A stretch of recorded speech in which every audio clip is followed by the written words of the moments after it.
Greetings, urban farmers, gardeners, and healthy food visionaries. Farmer Greg here, and welcome to the 343rd episode of the Urban Farm Podcast, where every day we work together to educate and inspire you to become part of your food revolution. Claiming your inner urban farmer is easy. Grow food, share it, and name your farm. Then let the world know you're an urban farmer while supporting our podcast. Pick up your Urban Farmer bling, hats, and t-shirts at imanurbanfarmer.com. This Urban Farm Podcast is brought to you by the 2018 Food Revolution Summit. I say food choices are our most important factor to staying healthy. The Food Revolution Summit helps us in this discovery process. It's free, online, and features 24 top food and health experts teaching us how to reduce the risk of the most notable diseases of our time. Visit urbanfarm.org/summit to sign up for this life-changing event. Today on our podcast, we have someone who is spreading the word about healthy and sustainable eating. We're talking with returning guest Ocean Robbins to tell us about the 2018 Food Revolution Summit. Ocean is the CEO, co-founder, and co-host of the 450,000-member Food Revolution Network and the co-founder of the Food Revolution Summit. He is also co-author of the books Choices for Our Future and The Power of Partnership, along with the most recently released Voices of Our Food Revolution. You can heal your body and your world with food. The annual Food Revolution Summit has already reached over 800,000 people, teaching what's really going on with our food and presenting information to help us take action for our health and for a more ethical and sustainable world. The 2018 online summit will take place April 28th through May 6th, featuring John and Ocean Robbins interviewing 24 of the world's top food experts. We met Ocean in episode 172 and then again last April in episode 221. Welcome back to the show today. Are you ready to rock the food revolution? I sure am, Greg.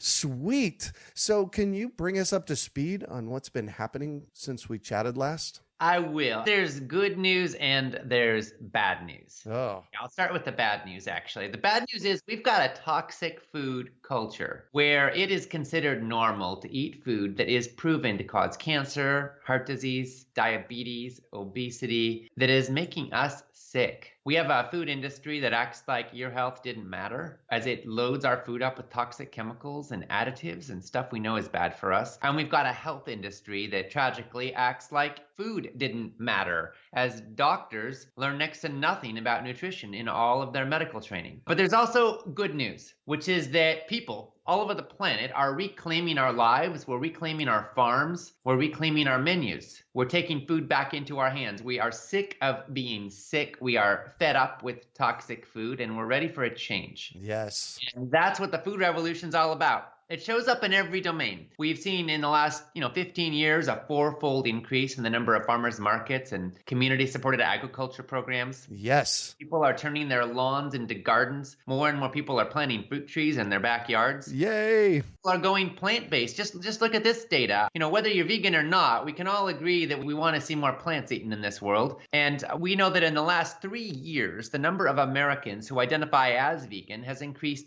sixfold, 600% in 3 years, right? Yeah. In the United Kingdom, the number identifying as vegan in the last decade has increased by 350%. The number of Germans that are eating a low meat diet has gone from 22% to 44%. It's doubled in the last 5 years. So there's a tsunami of people who are saying we don't want to eat food that comes from factory farms in particular. Mm-hmm. And a lot of people are kind of going all the way with the plant-based direction. Now, you don't have to be an animal rights activist or a vegan to be appalled by the way that animals are being treated in factory farms, to want a stable climate, and to want to eat food that's going to help you fight cancer. And what we're finding is that more and more people are making these changes for ethical reasons, sustainability reasons, and because they want to live, and they're getting results. We are seeing more and more folks making changes, and even major medical institutions like Kaiser Permanente, the American Institute for Cancer Research, the American Medical Association are beginning to come out recommending a whole foods, predominantly plant-based diet. Wow. That's incredible. I'm loving that we're seeing those changes. Me too. And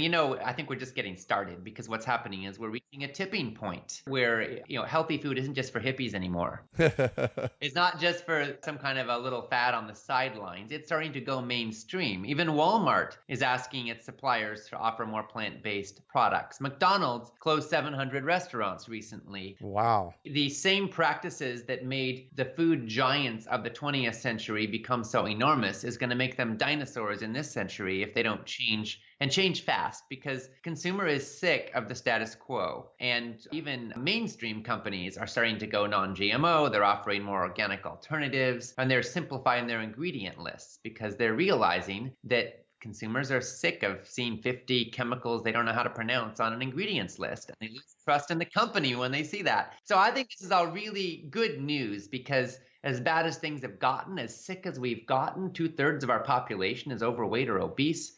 14 million people died of heart disease last year. That's how much better things can be with a change. Yeah. We're making a change, I tell you. There's no stopping it now. It's coming on like a tidal wave. A mere 10 years ago, they put me on the front cover of a magazine here in Phoenix, and they were kind of poking fun at me, this guy growing food in his front yard. And now, I'm somewhat of a local hero here in Phoenix. Well, and for good reason.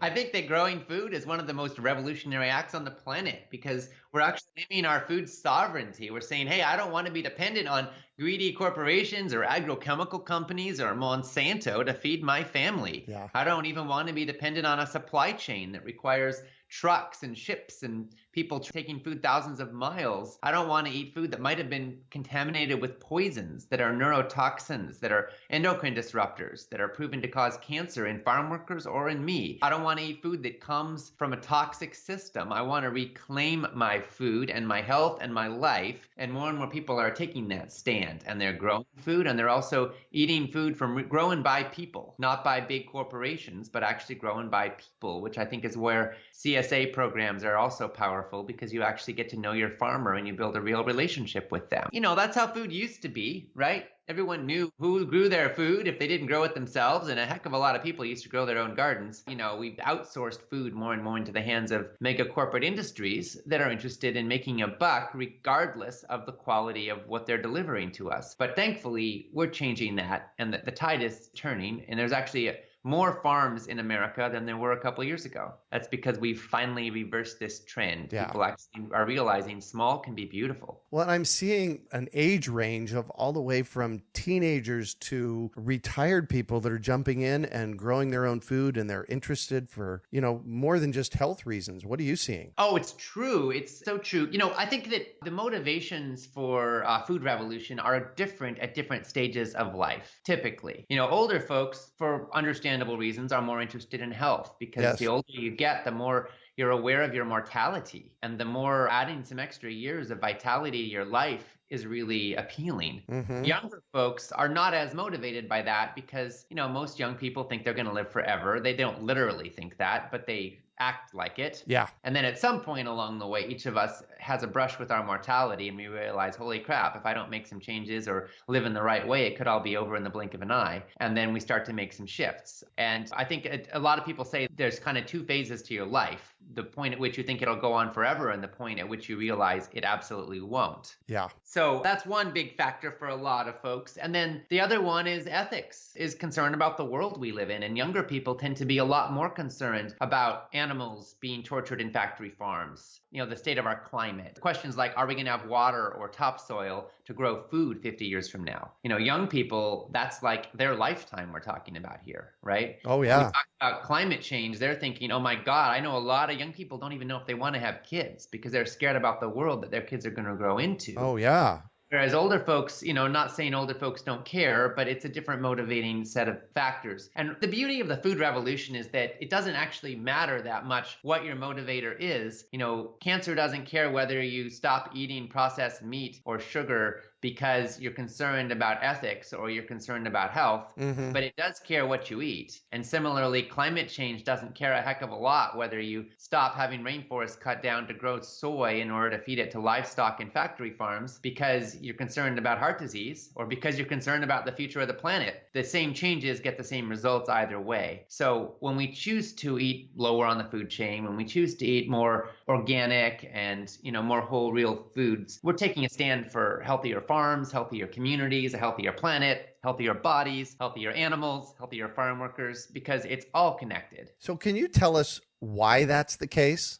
Why is eating a plant-based diet or eating lower on the food chain healthier? From a health standpoint, we have the benefit of very large numbers of epidemiological studies where we can look at the health outcomes for hundreds and hundreds of thousands of people. And we can see, how did they eat? How did they live? What was their health outcome? And we can learn something from that. So we have the blue zones, which are the regions of the world where people live the longest and healthiest lives consistently. Dan Buettner pioneered that term working for National Geographic. And he studied 5 specific communities he identified where people were documented not only to live the longest in the world, but also to live the healthiest. These are communities where people can expect to be vibrant right into their 80s and 90s, consistently, even into their hundreds. They don't just add years to life, they also add life to years. And in the blue zones, which are very different places, from Okinawa, Japan, to Sardinia, in Italy, to Loma Linda, California, they looked at different regions, different economic contexts, and all of these places have 4 things in common when you get right down to it. The people eat whole foods, predominantly plant-based diet, not necessarily vegan, but predominantly plant-based. They get 10% or less of their calories from animal products. They have lots of exercise, and in all of these communities, it's kind of built into the fabric of their lives. They bike, they run, they move around a bunch, they dance, they do stuff that keeps them active and engaged, not just because they go to the gym, but because it's kind of woven into their tapestry. They have very strong social bonds. They have relationships with people that enrich their hearts and help them to enjoy their lives. And they have some form of contemplation, mindfulness, spiritual practice, religion, prayer, something that gives them a sense of connection to a higher power that in medical terms might be reducing cortisol levels and helping them de-stress. And perhaps in religious terms, they're connected to a higher power or a greater purpose to their lives. Everyone has their own perspective on it. What's interesting is that, they don't all have the same religion or anything. Right. But they all have something that gives them a greater sense of meaning or purpose. And I think when we look at those 4 factors, the fascinating thing is that they're actually pretty much the same 4 pillars that Dr. Dean Ornish identified in his work, which was the Ornish program. It's the first lifestyle-based program to be approved by Medicare and the big insurance companies for heart disease reversal. Wow. The only program that's been approved for heart disease reversal because it has been proven to be more effective than drugs or surgeries. And the Ornish program uses pretty much the same pillars. As Dr. Ornish says, we need to eat better, move more, stress less, and love more. Wow. So essentially, it's the same things that Dan Buettner identified as he studied these people living all over the world who were living long, healthy lives. Yeah. So how we can apply all of those principles, and of course, my passion in particular is food. And there we see that in many, many studies, a whole foods, predominantly plant-based diet is associated with positive health outcomes. Now, we could argue about whether that's because people are eating less meat or because they're eating more plants and whole foods that replace the meat. Ultimately, you do want to crowd out the bad stuff with the good stuff. But at the end of the day, it's the same net result. Yeah. It's mostly plant foods. Now, does that mean be vegan? For some people, they seem to do really well on a vegan or vegetarian diet. Other people do well with a modest amount of animal products in their diet. I'm not as interested, to be honest with you, in pushing a particular spot on the field that everyone should live in and set up camp. I'm interested in helping us move in a direction, and how far we move is up to each of us. Yes. So I'd rather see someone go 50% plant-based or 75% plant-based than try to go 100 and fail and beat themselves up and end up at 0. So it's all a matter of degree and finding what works for us. I'm interested in sustainable habit change that we can apply and stick with for the long haul. But I think that it's really exciting that we have some clarity from so many angles showing us the direction that we need to move in. And my passion is helping folks put that into action. Wow. And your passion has showed up in this Food Revolution Summit. This is the 7th annual Food Revolution Summit. You've reached over 800,000 people so far in the past 7. This is your 7th one that you've given. How does that make you feel? It makes me feel great, and it makes me feel like we are just getting started. Because you know what? We've reached 800,000 people in these summits. We'll probably have 300,000 people in this one. Wow. But there are a lot of people that are missing out. Yeah. We want to change that. This work is just too important not to share widely.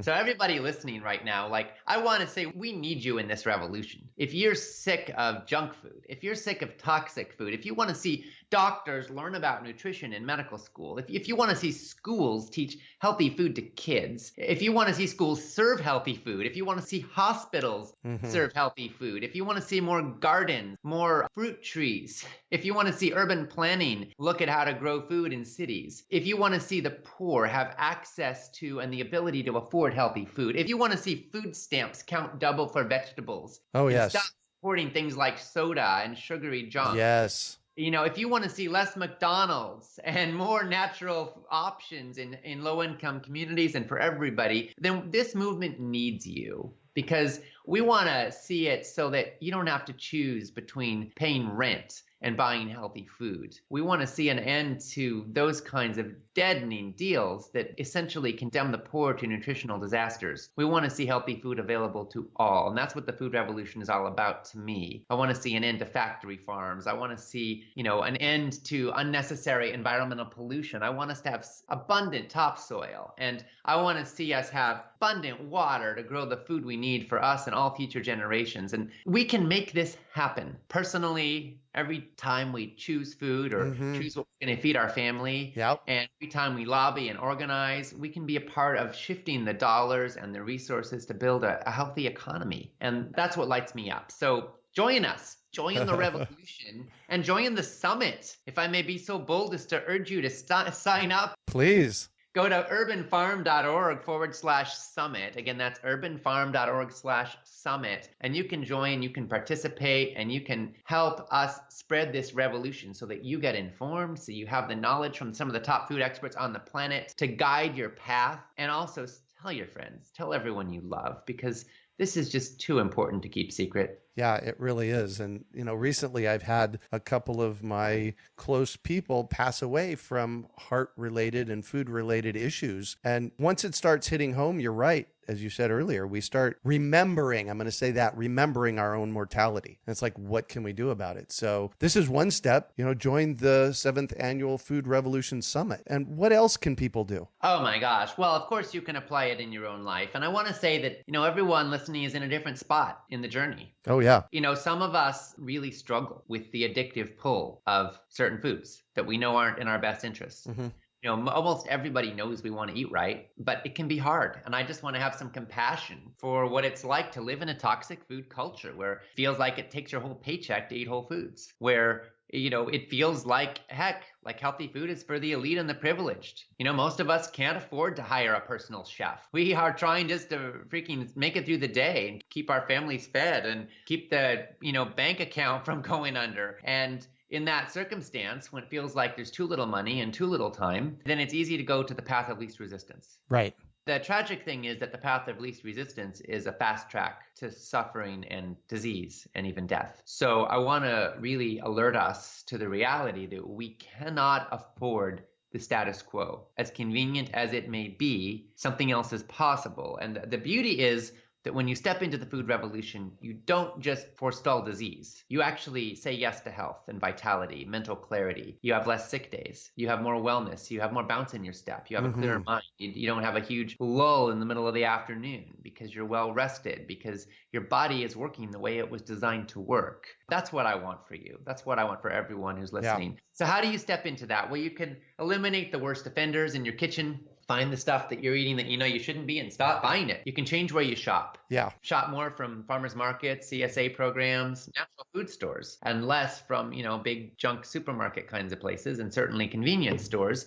If you don't have access to anything local, try shopping online. You can go to Thrive Market and buy stuff online from them, and they have over 5,000 discounted natural foods available. Wow. That you can buy anywhere in the United States, and you'll find at lower prices than you can get in any store. That's a great resource. And then just Google Thrive Market and you'll find it. So changing where you shop is really helpful. Changing what you buy, using a shopping list. About half of our purchases typically are impulse purchases, and those tend to be the least healthy things. Yes. When you menu plan, cook a big quantity of something on the weekends or when you got a little free time, and then freeze some. So you got ready to go meals. Pay it forward, and then you'll have food when you need it, when you're tired, when you're stressed out. Pack lunch the night before you go off to work or school, so you've got what you need during the day when you need it, and you're not dependent on restaurants or scrounging or going hungry.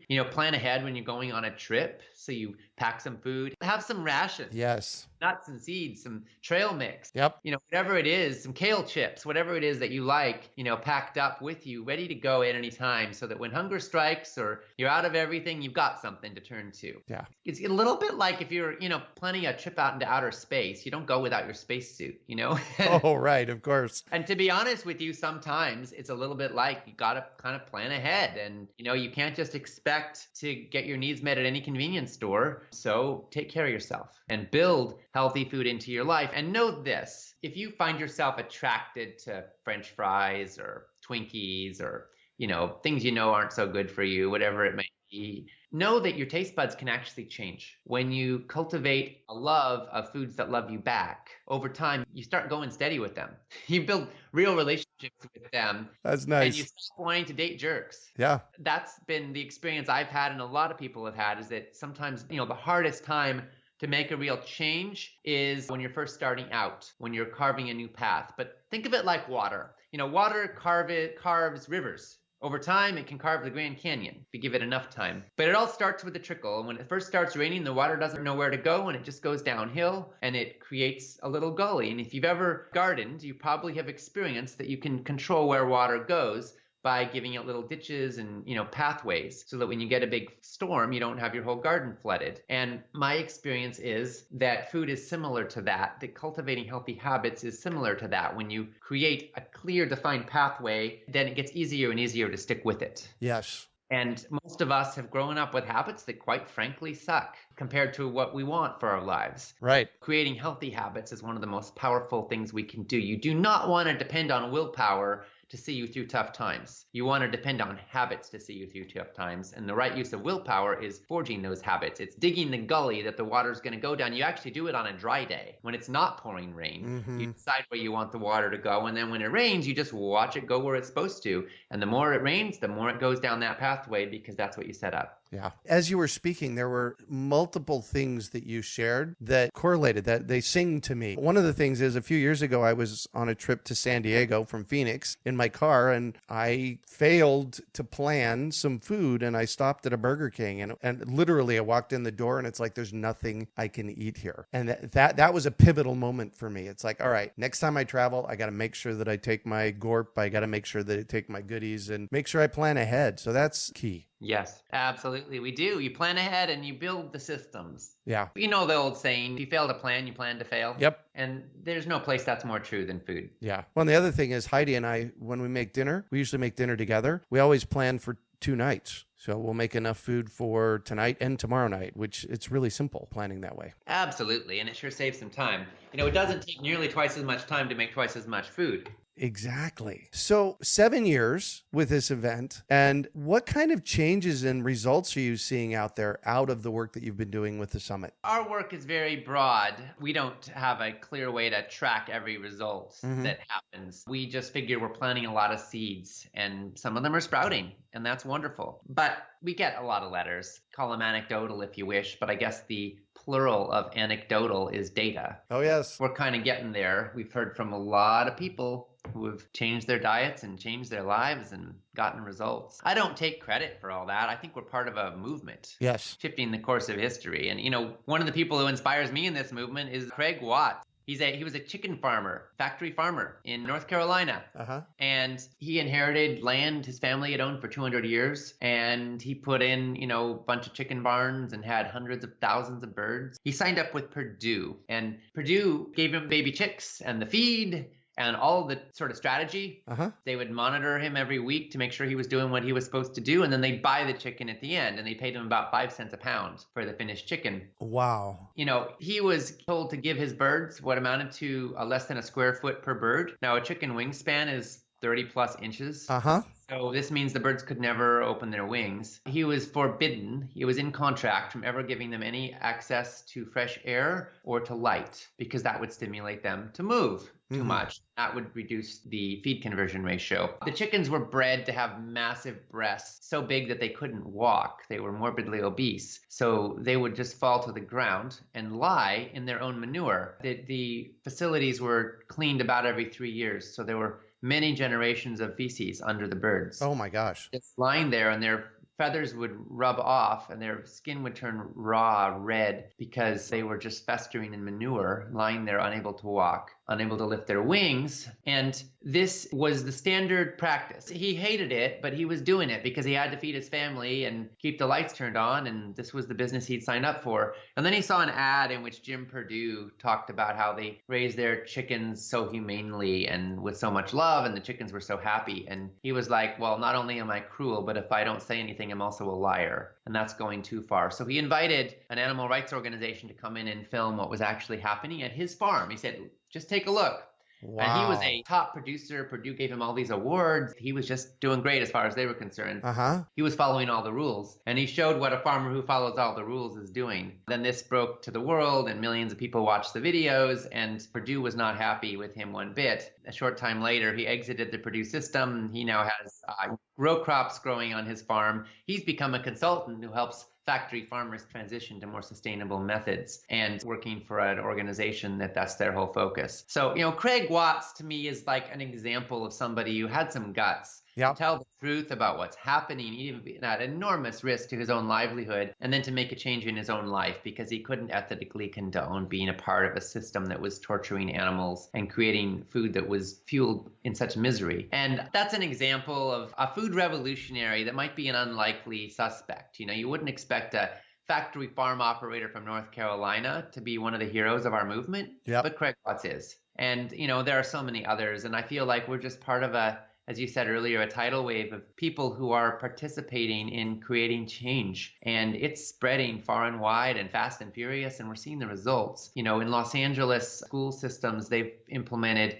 encouragement of plant-based diets, meat-free Mondays. They're banning sodas from the schools, sugary sodas. And childhood obesity is going down in Los Angeles. It's still going up almost everywhere else, but it's going down in LA. We're seeing that this is possible, that we really can stem the tide. And I think that's pretty exciting. Absolutely. As you were sharing about him and these other stories, it's like I was getting chills. This is why I'm doing what I'm doing for the past 40 years. And I know that's what motivates you. Absolutely. Again, I just want to say, if you're listening and you want to join us, participate by going to urbanfarm.org/summit to be a part of this summit. This year, we're interviewing 24 of the top food experts on the planet, some incredible doctors, pioneers, leaders in this world. We're going to also be exposing a lot of the breaking news, things that have changed in the food world recently. For example, glyphosate isn't just being used on GMO crops anymore. It's actually being used as a desiccant on wheat and many other crops that are not organically grown. And so about half of the dietary exposure to glyphosate, which has been found to be a known endocrine disruptor, which has been probably determined carcinogenic,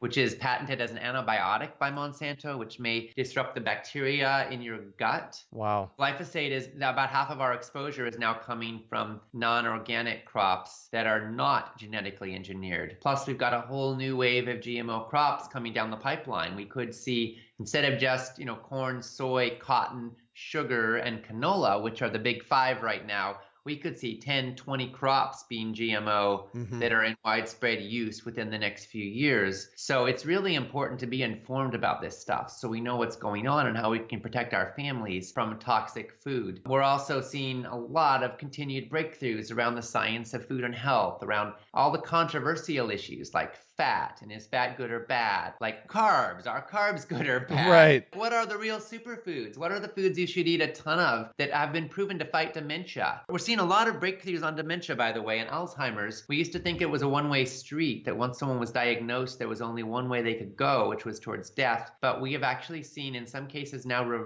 documented reversal of Alzheimer's symptoms from applying diet and lifestyle choices. Yep. The same choices that also could prevent 90% of cases of dementia from happening in the first place. It's exciting times, I think, in medical research. And when we can apply that, learning from some of the top experts, we get the benefit of their learnings so that we can apply it in our lives. And I think that's pretty awesome, to be honest with you. Yeah. Oh my gosh. Absolutely. So how does the summit work? It's a free summit, right? Yeah.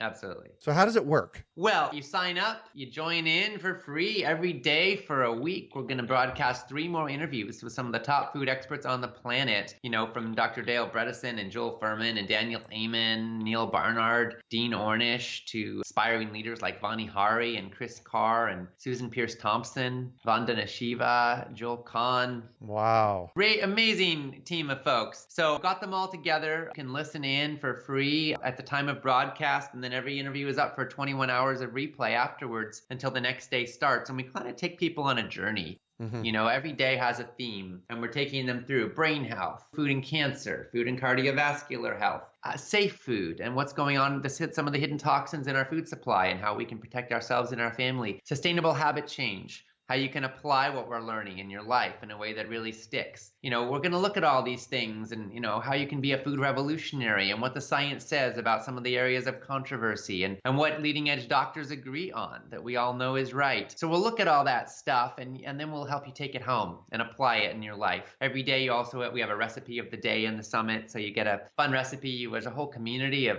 hundreds of thousands of cohorts. So we're in the journey together. So you get to feel like you're really part of a movement and engage and share and dialogue with peers and talk about what you're learning and share successes and struggles. And, it's just an amazing event and a fun one. So yeah, go ahead and sign up again at urbanfarm.org/summit and join in the revolution. Perfect. So if you were to just throw out a piece of advice for our listeners, what might it be? Well, I would say get informed. You cannot count on doctors or the food industry to take care of your health. Mm-hmm. So you've got to get informed because your survival depends on it. We actually have to eat like our lives depend on it because they do. Because it does, exactly. So, the Food Revolution Summit is our effort to give the best, latest breaking insights and resources to the world for free. There are others. There are great books. There are, TED Talks. The bottom line is you cannot just go with the status quo. Mm-hmm. And even if you're a relatively healthy eater who's doing better than most,